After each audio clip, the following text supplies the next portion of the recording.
Good morning. Good morning to each of you. I am Dr. Corrine Johnson, and I would like to welcome each of you on this morning to plug into the power of prayer.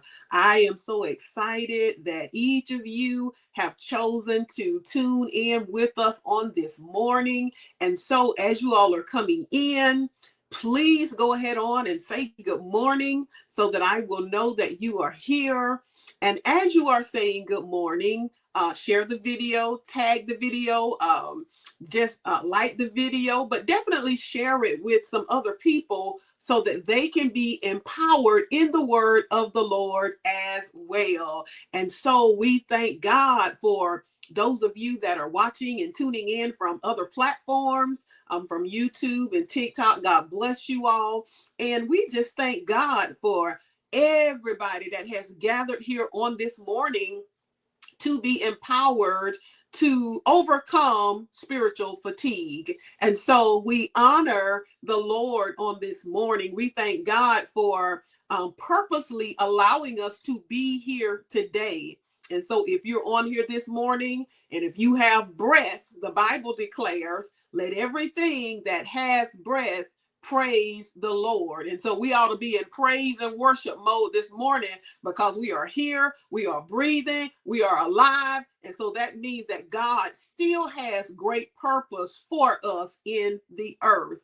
And so on this morning, we are going to be continuing on in our series entitled Overcoming Spiritual Fatigue.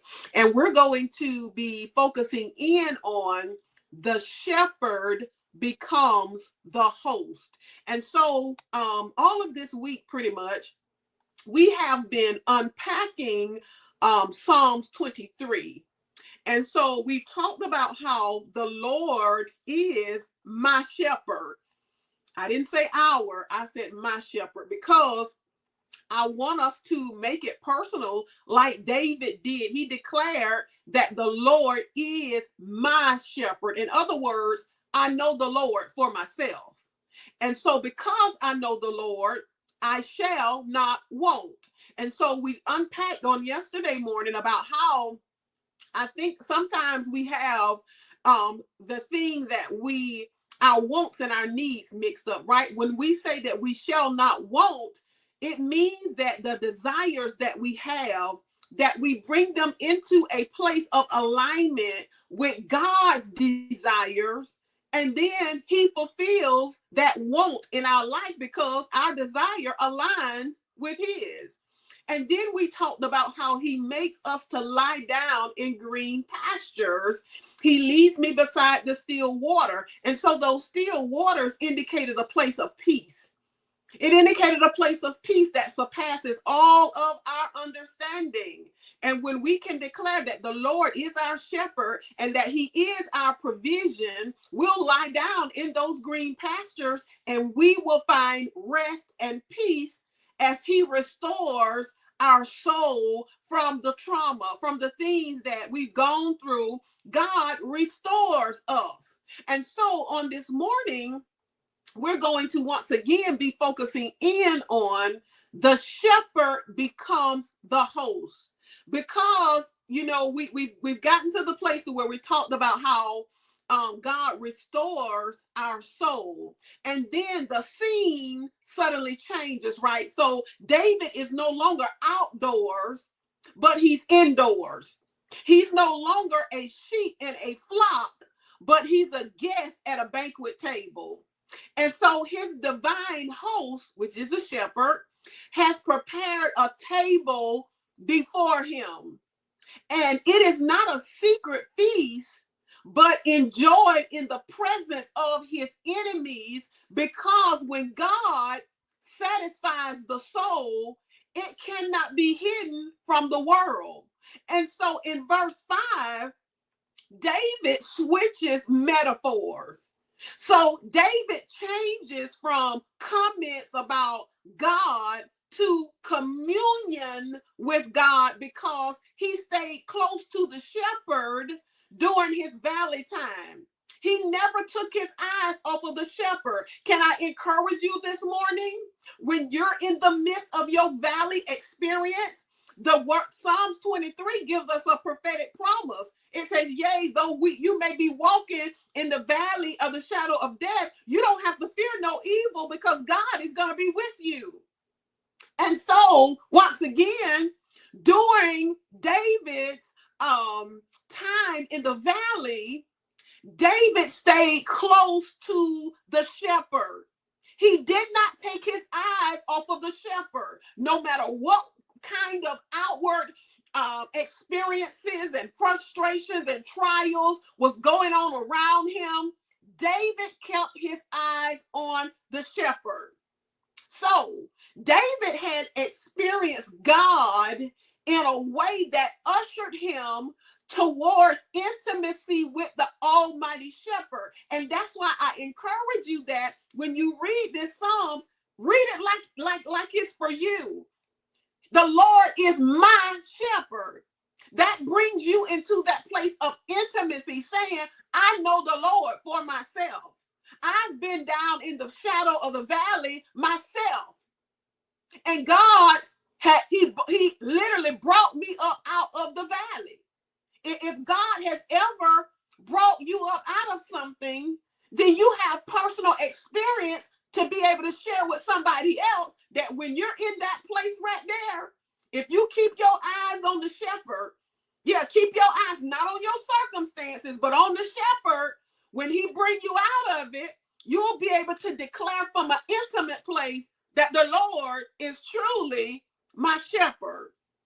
So he showed that the Lord as a host welcomed him, because it says, you prepare a table before me in the presence of mine enemies.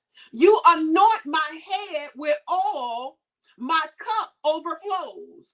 And so the Lord is now presented as the one who welcomes David with generous hospitality. In other words, David has the Lord's full attention.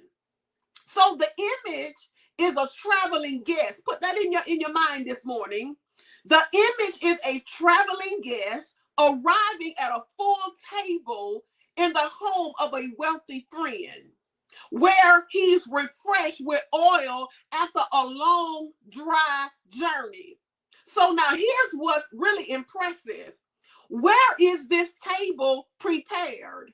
It says in the presence of his enemy. So God doesn't need to wait until the coast is clear to prepare a table before your enemies. He's not constrained to earthly circumstances, because a lot of times we think that it's not until we come out of the valley that our enemies are going to look at us and say, oh, they made it out. No, your enemy is watching you while you in the valley, because they waiting on you to throw in the towel. They waiting on you to give up. They waiting on you to say, oh, you know what? I ain't got time for this. I'm just going to stay where I am, whether I come out of this thing or not.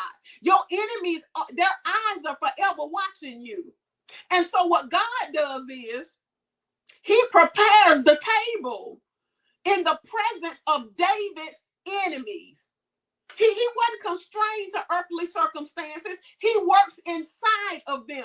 And so God's presence makes David's enemies powerless.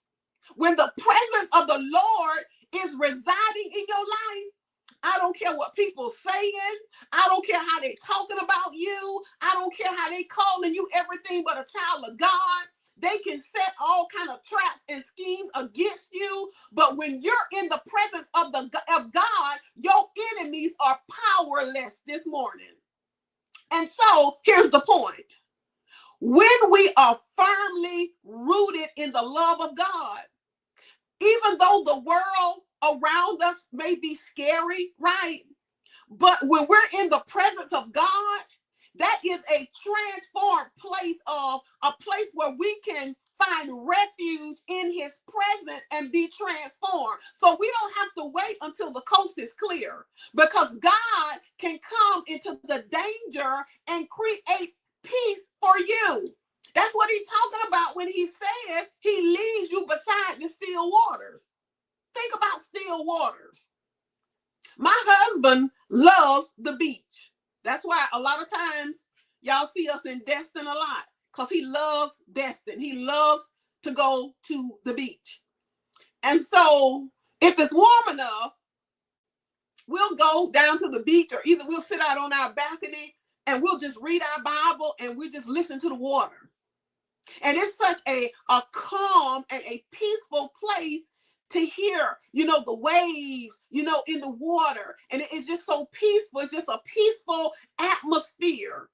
Imagine that in your mind. That's what God is talking about when he tells you, I'm leading you beside still waters. I'm leading you to a peaceful place where you can rest, where you can hear me, where you can sit down and be silent and still and in solitude and surrenderance and hear my voice.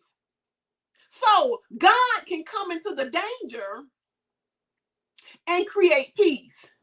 He can come into your worry and he can turn it into joy. He can come into your fatigue and turn it into a place of rest. He can come into your trouble and turn it into a place of safety. And not only can he do this, but he yearns to do it. Because our God is not stingy. He is holy and therefore draws glory to himself by displaying the trophies of his grace. And so the results of following the shepherd are specific promises that come from God himself. So these are demonstrated by his presence in this life and his eternal presence in the life to come. So goodness and mercy are two of the greatest treasures that we can possess here on earth, because the Bible promises us that as long as we're in the presence of God, as long as we are following the shepherd, that goodness and mercy shall follow us all the days of our lives. So our security is not found in our circumstances or our environment, whether green pastures, still waters, or the darkest valley, but our security is found in the shepherd. And so in his presence, there is neither want nor fear. Our call to our shepherd is that of lost, needy, hungry children. And the response is he will satisfy our soul with rest. So every day we need to get up and be hungry children, desperate for the presence of the Lord, desperate to hear his voice, desperate to surrender to his leading. So we're kind of like his lambs. We're tender, wandering, forgetful, yet he still chooses to lead us. He's our sure comfort and restful pasture this morning. And so we got to continually recall God's character and call out his faithful response. And so furthermore, what God has begun, he's going to surely complete it in you. He's going to continue it. As he leads you, his goodness and his mercy will follow you. But you got to let him lead you. You got to let him lead you. If God gives you a prophetic promise, there's always something that you got to do to activate that promise. Don't just think that you're just going to be walking around here declaring, oh, his grace and his mercy going to follow me. Oh, I declare that it cover my children. Oh, I declare that it cover my grandchildren. There's something that you got to do. You got to let him lead you. If you want to rest beside still waters, if you want him to lead you beside still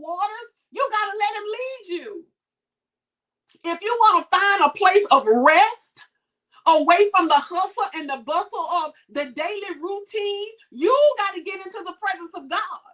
If you want grace and mercy to follow you all the days of your life, you got to let him lead you. You can't be out here like a one-hit wonder on your own, doing what you want to do, how you want to do it, because you think that your life is your own. Your life is not your own this morning. You have been bought with a price. You've been bought by the blood that Jesus shed on Calvary. And because of that, you're not your own. So we've been called to surrender. And when we surrender, not a piece of our life, not a part of our life, but all of our being, when we surrender all of it, grace and mercy will follow you. The Bible says all the days of your life, but it is only in your surrenderance as you let the Father lead you. You can't be going your own way and then think that you're going to still receive the prophetic promises that God has for you. That's not the way that it works. And so, as he leads you, his goodness and mercy will follow you, and he will guard behind and before you throughout all the days of your life. And so the promise of God's faithfulness isn't for a season or even a lifetime. It's forever. And so when we yield, it's about yielding to the shepherd. You got to yield. You know how sometimes, we'll come to a yield sign. My husband good at doing it. He come to that yield sign and he'll look and he don't see nothing coming. He just right on through it. And I tell him, I said, babe, you supposed to slow down. What I saw, I can tell from a distance that ain't nothing coming. So I'm just going to I kept going. No, the sign says yield. So we got to yield. You can't keep going. You have got to yield to the shepherd. And when you yield to the shepherd, our turmoil changes to peace, our anxiety to trust, and our worry to assurance, and our striving to rest. My husband listening to me, y'all. He told me to stop telling his business. He listening in. Love you, babe. Anyway, yeah, he don't yield, y'all. He don't yield for the yield sign at all. We coming down off the bridge. He looking back and just fly right on through he just gone on through. And say, ain't nothing coming, but you still supposed to yield. We may know where we're going. We may see that there's nothing coming, right?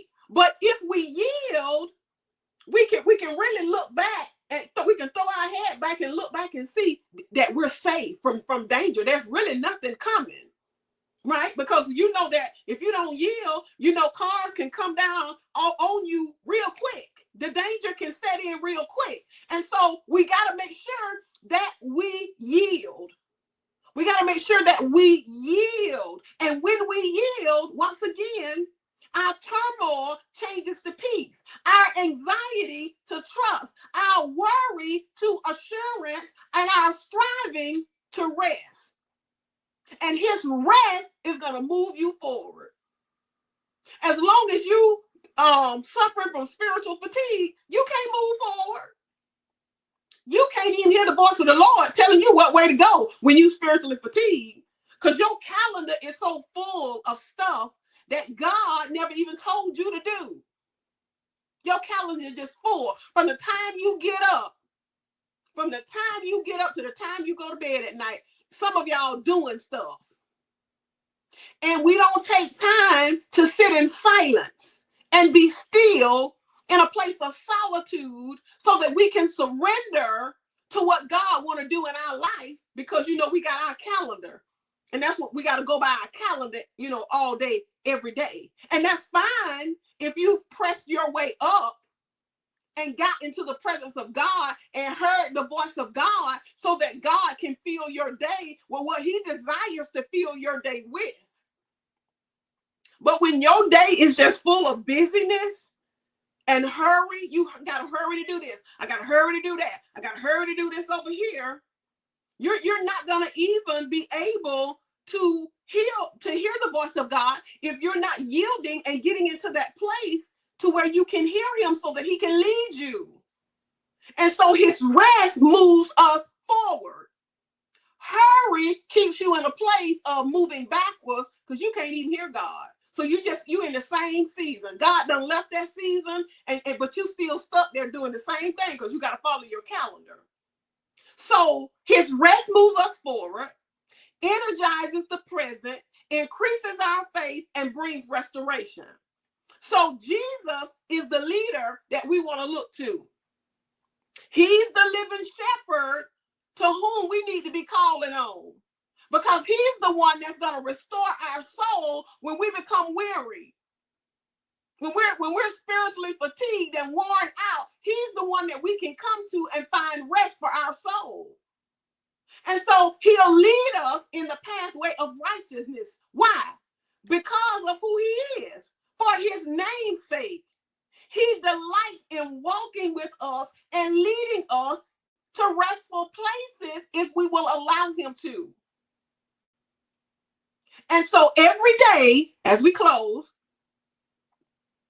he sends his goodness and mercy to chase you, to surround you, and keep you safe all throughout the day. Everywhere you go, everywhere your feet go, goodness and mercy is chasing you down.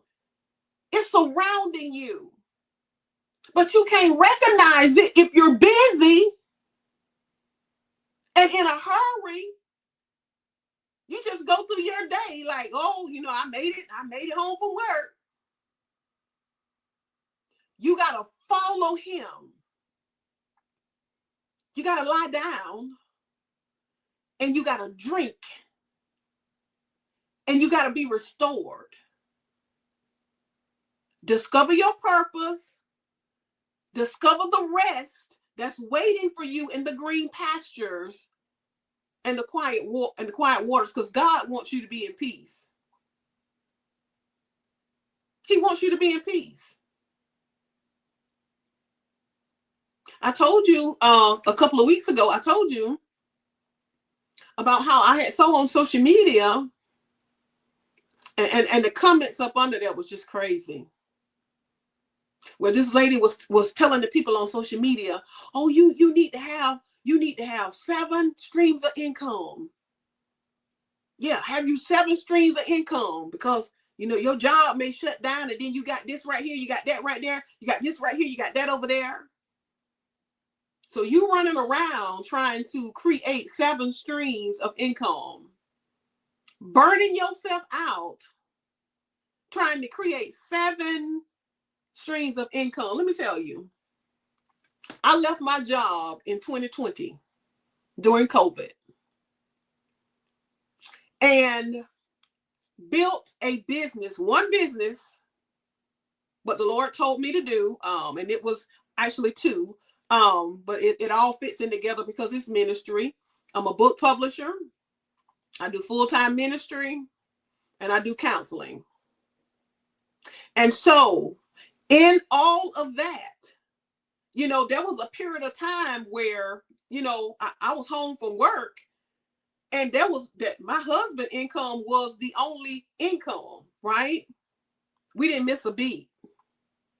My husband didn't have 6 other streams of income. He had one job.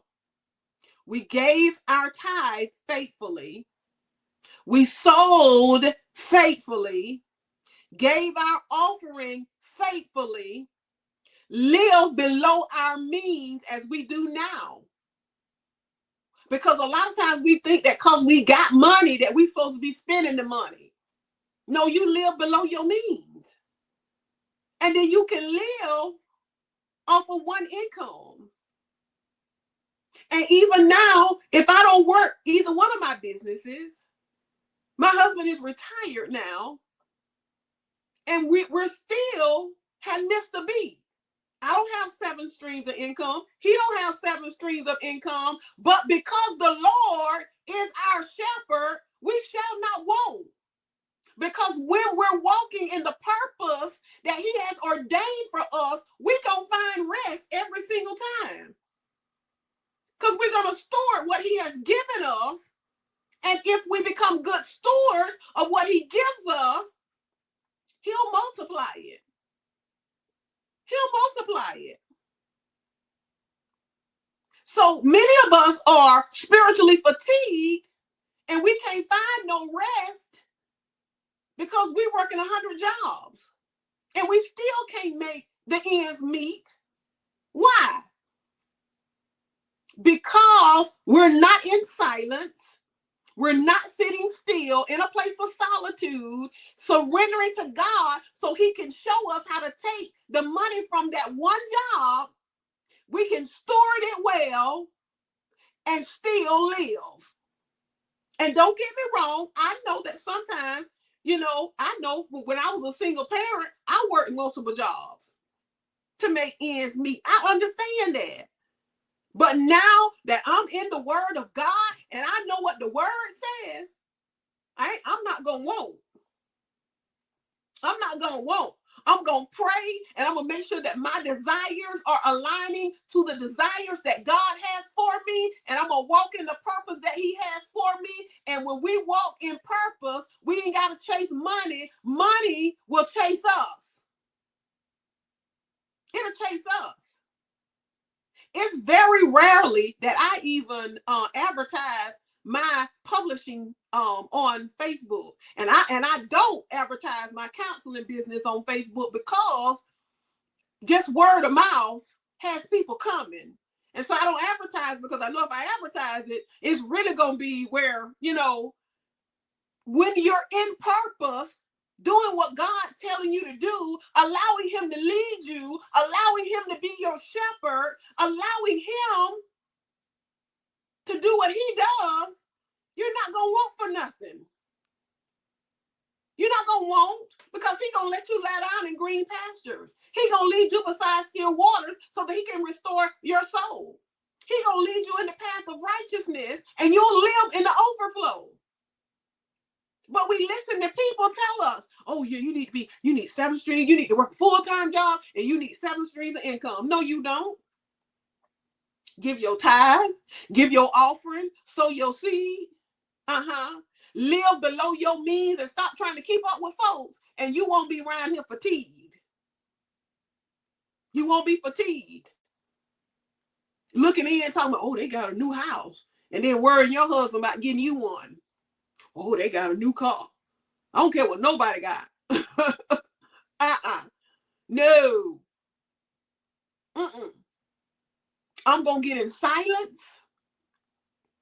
I'm going to be still. I'm going to be in solitude so that I can surrender, so that I can hear the voice of the Lord, so I can continue to walk in the overflow, so that I can continue to allow him to lead me to still waters, to that place of peace. And so the shepherd becomes the host this morning. And when the shepherd becomes the host, the most important thing is that he has that table laid out before us. All we got to do is come feast from it. All you got to do is feast. And as you feast and as you spend time with him at the table, and you're talking to him and you're walking with him and you're supping with him and you're cultivating that relationship with him. That's what this thing is all about. That's the only way you're going to overcome spiritual fatigue. You got to get into his presence where there's fullness of joy. Yeah, you'll find peace there. You'll find freedom there from all of the stuff that we've been taught that we got to do. That we got to strive for this and strive for that. No, you got to surrender. And when you surrender and allow him to lead you, he's not going to lead you into frustration. He's not going to lead you into anxiety and oppression. No, he's going to lead you to the place of by the still water so you can find some peace, so that he can restore your soul from all of the trauma, from all of the things that you had to experience. He want to restore you.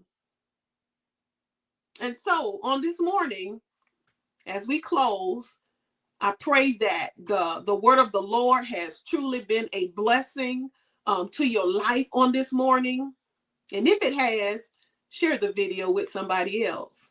And so as we get ready to get off of here, I want you all to spend 20 minutes in prayer. And for the newcomers that are on here, I know we got about 3 or 4 new people that I see names coming up from YouTube.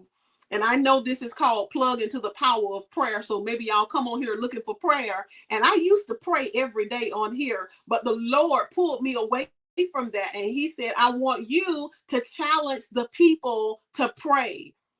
I want you to challenge them 20 minutes a day. When we get off of here, get in the stillness, get in silence and pray. And if the Lord don't lead you to pray, just sit there in his presence. Put you some soft instrumental music on and just sit there and practice listening for his voice. Because that's the only way he's going to lead you. He said, my sheep know my voice. So you got to know his voice so that he can lead you. And so spend that 20 minutes in prayer, cultivate that spent time with God. And the more you cultivate it, the next thing you know, you'll be there for 30 minutes. You'll be there for 40 minutes. You'll get up before you get on the prayer line to get into his presence. And so once again, we certainly thank God for each of you for tuning in and joining with me for the word. And if it is the will of the Lord, we will see you all back here on tomorrow morning for plugging into the power that will only take place as the believers begin to rise up and pray. God bless you. Go forth on today and have a blessed day. Jesus.